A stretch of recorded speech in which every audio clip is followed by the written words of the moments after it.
Okay, so my topic is about the significance of happiness. So it has been said that life without a goal is like a race without a finish line.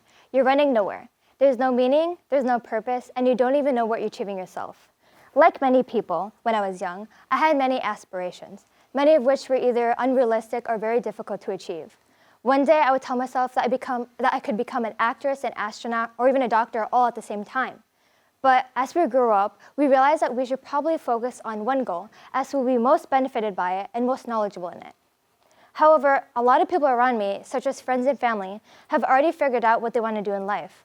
One said that she wanted to become a biomedical engineer. Another said that she wanted to become a surgeon.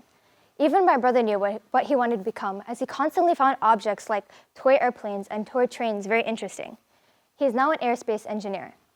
But like the many examples that I gave, one aspect that each of them all have is that they all have a dream that they have either achieved or working towards. And that is what also makes me different from all of these people, as even though I do have a vague idea of what I want to do in the future, it isn't necessarily my fixed dream career.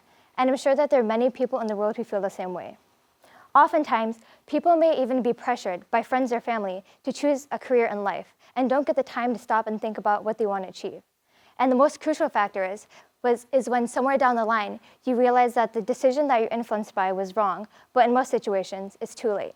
This can lead to stress, fear, and guilt. Christine Carter, a student from the Greater Good Science Center at UC Berkeley, had stated that happiness is a tremendous advantage in a world that values achievement and performance. She had been studying what makes a life meaningful and found out that happiness actually took a huge portion of it.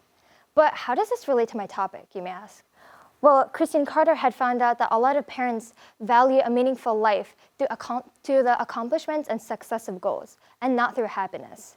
However, Christine Carter had found out that, on average, happy people are more successful than unhappy people, both at work and love. They're more likely to get higher salaries and more prestigious jobs. They're also more likely to get married, and once they're married, they're more satisfied with their marriages. Barbara Fredrickson, a psychologist also from the Greater Good Science Center at UC Berkeley, had also found out some relations between goals and happiness.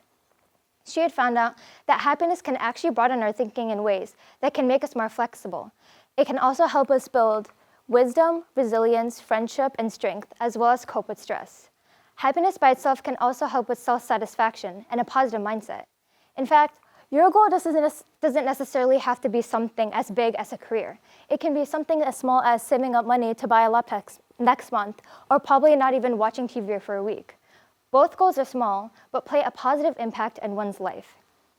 Ideas such as SMART goals can help us reach those goals, where the S stands for specific, M stands for measurable, A stands for attainable, R stands for realistic, and T stands for time-based.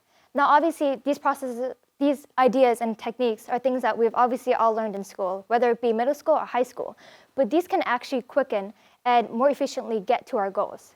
Now, I personally would like to add the H in it, which stands for happiness, as even though it may not necessarily fit with the idea of SMART goals, it does play a significant role when we're trying to achieve our goals.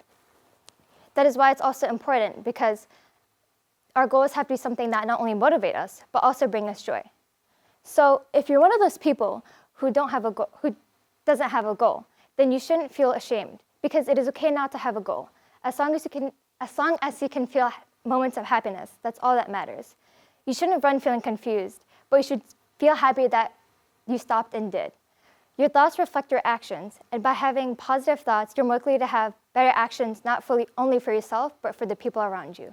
Thank you.